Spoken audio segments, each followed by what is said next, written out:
నమస్తే, welcome to view point. పశ్చిమ బెంగాల్లో రాక్షస సంహారం జరుగుతోంది, అసుర సంహారం జరుగుతోంది. ఎస్, ఇది జరగాల్సిందే అని చెప్పి అక్కడ పశ్చిమ బెంగాల్ ప్రజలు అంటున్నారు. నిజానికి ఎన్నో దశాబ్దాల నుంచి వాళ్ళు ఎదురు చూసినటువంటి క్షణం ఇది. అలాంటి పరిపాలన ఈరోజు మొదలైంది. సువేందు అధికారి ఆ పరిపాలనను పరుగులు పెట్టిస్తున్నారు. ఈ వీడియోలో మనము గత 2-3 రోజులుగా పశ్చిమ బెంగాల్ రాష్ట్రంలో జరిగినటువంటి కీలకమైనటువంటి పరిణామాల గురించి, 3 ఉదంతాల గురించి నేను చెప్పబోతున్నాను. 3 పనులు వేగంగా జరుగుతున్నాయి అక్కడ. నెంబర్ 1, అక్రమ నిర్మాణాలని కూల్చివేస్తున్నారు. ఎక్కడెక్కడైతే ప్రభుత్వ స్థలాల్ని ఆక్రమించుకొని ఈ చొరబాటుదారులు ఇళ్ళని, షాపుల్ని, ఇంకా వాళ్ళ వ్యాపారాలని జరుపుకుంటున్నారో ఆ అక్రమ నిర్మాణాలన్నింటినీ కూడా కూల్చేస్తూ వస్తున్నారు. డాక్యుమెంట్స్ అన్నీ చెక్ చేసి వాళ్ళకి ఇవ్వాల్సినటువంటి సమాచారాన్ని ఇచ్చి కూల్చేస్తున్నారు.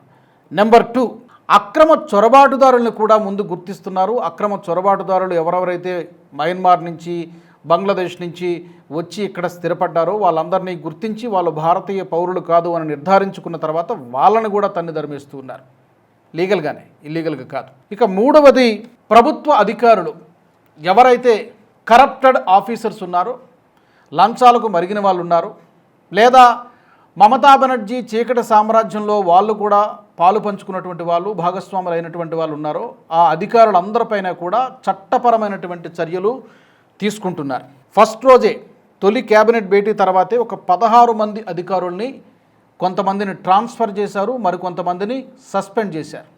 ఇప్పుడు తాజాగా ఈ RG Kar medical college rape victim ఎవరైతే ఉన్నారో, అత్యాచారము, హత్య కూడా జరిగింది, దేశవ్యాప్తంగా సంచలనం సృష్టించినటువంటి కేసు. ఈ కేసు విచారణకు సంబంధించి సిబిఐ విచారణ చేస్తోంది, మనందరికీ తెలిసినటువంటి విషయమే. ఈ కేసు విచారణకు సంబంధించి 3 సీనియర్ ఐపీఎస్ అధికారుల్ని సస్పెండ్ చేసింది. ఇది చాలా కీలకమైనటువంటి నిర్ణయం. ఎందుకంటే ఈ 3 సీనియర్ ఐపీఎస్ అధికారులు కూడా కేసును మొత్తం తారుమారు చేసేటువంటి ప్రయత్నం చేశారు. ఆ డీటెయిల్స్లో కూడా వెళ్దాం. దానికంటే ముందు ఈ బుల్డోజర్ యాక్షన్, అంటే పశ్చిమ బెంగాల్లో సువేందు అధికారి వచ్చిన తర్వాత జరిగినటువంటి మొట్టమొదటి బుల్డోజర్ యాక్షన్ అది.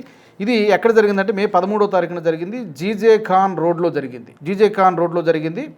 ఇది ప్రభుత్వ స్థలాన్ని కొంత ఆక్రమించేశారు. అక్కడ అక్రమ చొరబాటుదారులు ఆక్రమించేసి అక్కడ ఒక చాలా పెద్ద బిల్డింగ్ కట్టేసి ఆ బిల్డింగ్లో లెదర్ ఫ్యాక్టరీ నడిపిస్తూ ఉన్నారు చాలా సంవత్సరాలుగా. దాన్ని అధికారులు గుర్తించారు. గుర్తించిన తర్వాత వాళ్ళు ఫైండ్ అవుట్ చేసింది ఏంటంటే, ఆ ఫ్యాక్టరీ నడపడానికి కానీ ఫస్ట్ ఆఫ్ ఆల్ అది ప్రభుత్వ స్థలం, దానికి డాక్యుమెంట్స్ లేవు, దాన్ని ఆక్యుపై చేసి కట్టేశారు.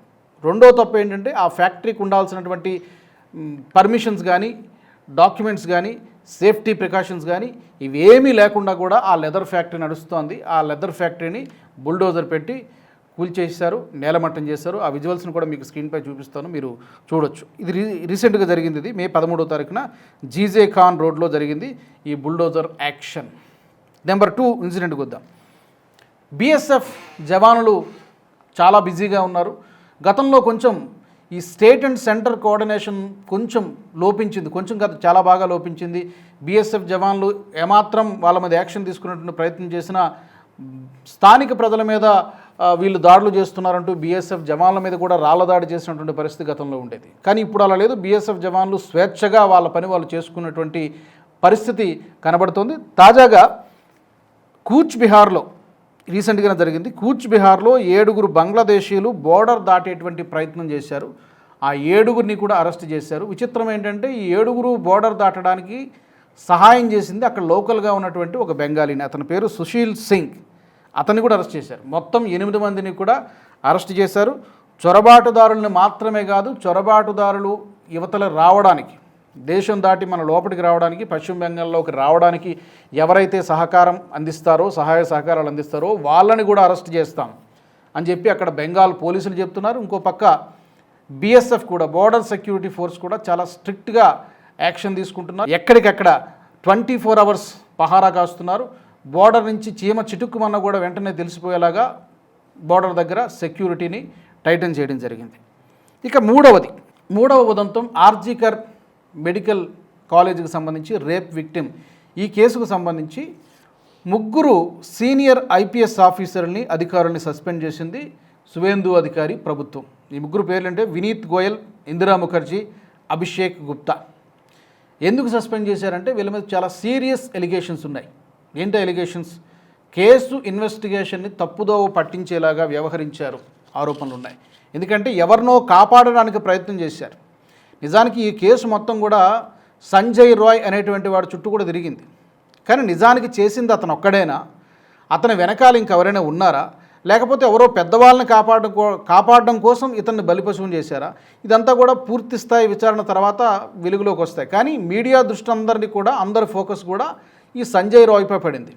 తర్వాత స్టేట్ పోలీస్ చేతిలో నుంచి ఇది సిబిఐకి చేతికి వెళ్ళింది. ఇప్పటికి కూడా దర్యాప్తు జరుగుతోంది. సిబిఐ విచారణలో ఇప్పటివరకు వచ్చినటువంటి తేలినటువంటి విషయాల ఆధారంగా ఈ ముగ్గురు ఐపీఎస్ అధికారుల మీద సస్పెన్షన్ వేటు వేయడం జరిగింది. తర్వాత వీళ్ళు చేసినటువంటి ఇంకో తప్పేంటి, ఘోరం ఏంటంటే ఈ బాధితురాలు ఎవరైతే ఉన్నారో ఈ రేప్ విక్టిమ్ చంపేశారు పాపం, ఈ తల్లిదండ్రులకు డబ్బు ఆఫర్ చేశారు. మీరు సైలెంట్గా ఉండండి, ఈ విషయానికి సంబంధించి మీరు ఏమీ మాట్లాడకండి, మాట్లాడితే మిమ్మల్ని కూడా చంపేస్తారంటూ ఈ ముగ్గురు ఐపీఎస్ అధికారులు కూడా ఈమె తల్లిదండ్రుల్ని, బాధితురాలు తల్లిదండ్రులు కూడా బెదిరించినట్టుగా ఆరోపణలు ఉన్నాయి. తర్వాత ఎలాంటి అధికారిక అనుమతి లేకుండా ప్రెస్ కాన్ఫరెన్స్ ఏర్పాటు చేశారని చెప్పి ప్రభుత్వం చెబుతోంది. ఇది థర్డ్ ఎలిగేషన్. తర్వాత ఎఫ్ఐఆర్ నమోదు కానీ, క్రైమ్ సీన్ హ్యాండ్లింగ్ కానీ, సాక్ష్యాల్ని తారుమారు చేశారు అనేటువంటి చాలా తీవ్రమైనటువంటి ఆరోపణలు ఉన్నాయి. అందుకనే ఈ కేసుని సిబిఐకి అప్పగించడం జరిగింది. సిబిఐ కూడా దీన్ని చాలా ప్రతిష్టాత్మకంగా తీసుకుంది. మొత్తం అందరి లెక్కలు కూడా తీస్తామని చెప్పి ఇప్పుడు చెప్తున్నారు. దీన్ని ఇలాంటి కేసుల్ని ఎక్కువ కాలం నాంచకుండా సాధ్యమైనంత త్వరగా, అవసరమైతే ఇంకా ఎక్కువ సమయాన్ని స్పెండ్ ఫాస్ట్ ట్రాక్ కోర్టులు పెడతారా, ఏం చేస్తారో తెలియదు. మొత్తానికి త్వరితగతిన వాళ్ళకి న్యాయం జరగాలి, ఎవరైతే తప్పు చేశారో వాళ్ళకి శిక్షించాలని చెప్పి బెంగాల్ ప్రజలు కానీ ఈవెన్ ఆమె బాధితురాల తల్లిదండ్రులు కూడా కోరుకుంటున్నారు. అవి సీరియస్ ఎలిగేషన్స్ ఈ ముగ్గురు ఐపీఎస్ అధికారుల మీద. సరే, ప్రభుత్వం ఏం చేస్తోంది ప్రస్తుతం అంటే సిబిఐ చేసే పని సిబిఐ చేస్తోంది. ప్రభుత్వం ఈ ముగ్గురు అధికారులపైన కూడా డిపార్ట్మెంటల్ ఎంక్వైరీ ప్రారంభించింది.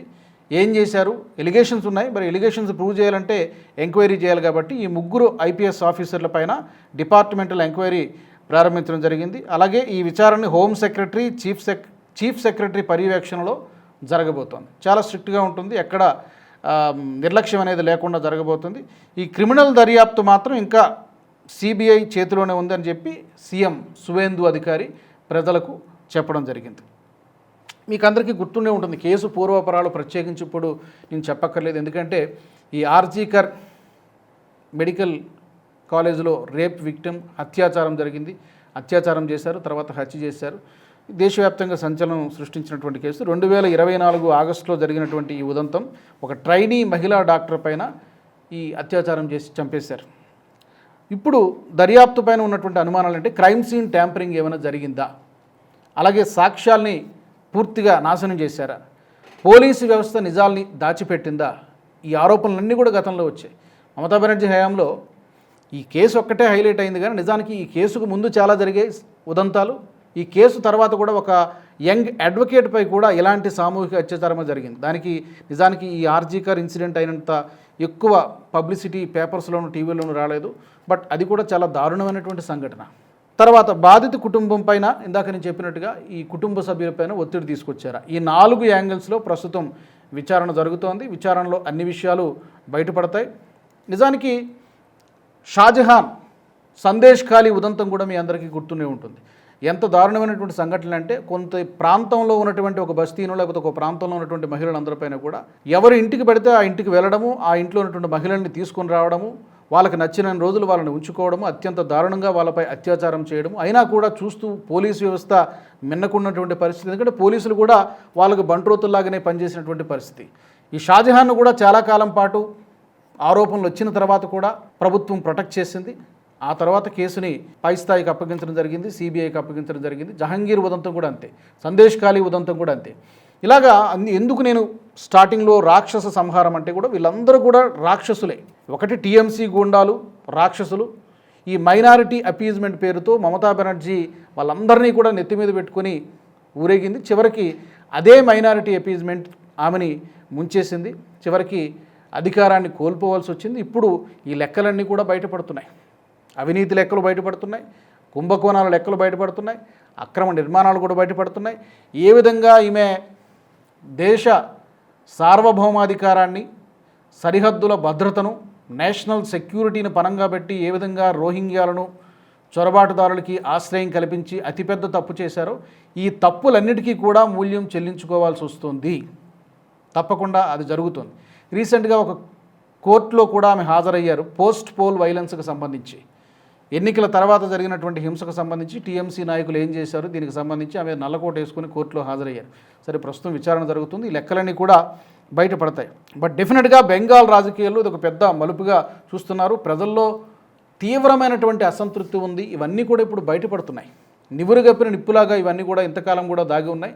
అవన్నీ కూడా వాల్కనోలాగా అగ్నిపర్వతంలాగా బద్దలై ఈ ఫలితం మ్యాండేట్ ఇచ్చారు, మనంతా చూసాం. ఇప్పుడు లెక్కలన్నీ కూడా శుభేందు అధికారి తీస్తున్నారు. ఈ ప్రాసెస్ రాబోయే రోజుల్లో మరింత వేగంగా జరుగుతోంది. అక్రమ నిర్మాణాలు, కూల్చివేతలు, అలాగే అక్రమ చొరబాటుదారులు, వాళ్ళని ఏరివేసేటువంటి ప్రక్రియ, సరిహద్దు నిర్మాణం, ఫెన్సింగ్, దానికి ఆల్రెడీ ఇప్పటికే డెడ్లైన్ పెట్టారు. 45 రోజులు డెడ్లైన్ పెట్టారు. ల్యాండ్ అలొకేషన్ కూడా జరిగిపోయింది. ఇంకా ఉన్నది ఈ అధికారుల ప్రక్షాళన. ఎవరెవరైతే పాత ప్రభుత్వానికి అనుయాయులుగా, అనుచరులుగా, విల్లబంట్రోతుల్లాగా ఎవరైతే పనిచేశారో వాళ్ళ పని కాకుండా మిగతా పనులన్నీ చేసి ప్రభుత్వానికి సహాయ సహకారాలు అందించారో తప్పుడు పనుల్లో వాళ్ళందరినీ కూడా ఏరిపారేసేటువంటి ప్రక్రియ, వీలైతే ట్రాన్స్ఫర్లు, ఇంకా తీవ్రమైనటువంటి ఆరోపణలు ఉంటే సస్పెండ్ చేయడం కూడా జరుగుతోంది. ఇది బెంగాల్లో గడిచిన 2-3 రోజులుగా జరుగుతున్నటువంటి పరిణామాలు. ఈ చర్యల్ని బెంగాల్ ప్రజలు స్వాగతిస్తున్నారు. ఇప్పటికైనా ఒక మంచి పరిపాలన జరుగుతోంది అనేటువంటి ఆనందాన్ని వాళ్ళు వెలిబుచ్చుతూ ఉన్నారు. మరి ఈ అంశానికి సంబంధించి మీ ఫీడ్బ్యాక్ని తప్పకుండా తెలియచేయండి. శుభేందు అధికారి పరిపాలన ఈ వచ్చినటువంటి కొద్ది రోజుల్లో ఎలా అనిపిస్తోంది, ఇంకా ఏమేమి జరగాల్సి ఉంది పశ్చిమ బెంగాల్లో, తప్పకుండా కామెంట్ సెక్షన్లో పెట్టండి. వచ్చే ఎపిసోడ్లో మళ్ళీ కలుద్దాం. జై హింద్. ఈ వీడియో మీకు నచ్చినట్టయితే లైక్ చేయండి, 10 మందికి షేర్ చేయండి. అలాగే కామెంట్ల రూపంలో మీ అభిప్రాయాలను మాతో పంచుకోండి. Nationalist hub group of channels ను సబ్స్క్రైబ్ చేసుకుని తెలుగునాట జాతీయవాద జర్నలిజాన్ని ప్రోత్సహించండి. ఈ వీడియో కింద ఉన్న బెల్ ఐకాన్ పై క్లిక్ చేయడం మర్చిపోవద్దు.